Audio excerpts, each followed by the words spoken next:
This channel does not promote any violent, harmful, or illegal activities. All content provided by this channel is meant for an educational purpose only. সিরাজগঞ্জের রায়গঞ্জ উপজেলার সোলাঙ্গার আমসরা community ক্লিনিকে রোগীরা সঠিক স্বাস্থ্যসেবা পাচ্ছেন না অভিযোগ।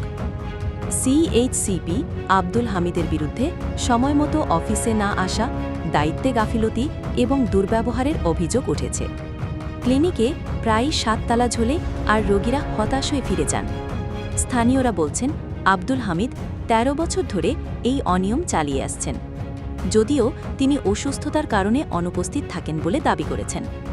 উপজেলা স্বাস্থ্য কর্মকর্তা আশ্বাস দিয়েছেন যে অভিযোগ প্রমাণিত হলে ব্যবস্থা নেওয়া হবে। স্থানীয়দের মত, এমন অনিয়ম চলতে থাকলে প্রান্তিক জনগণের স্বাস্থ্যসেবা নিশ্চিত করার লক্ষ্য ব্যাহত হবে।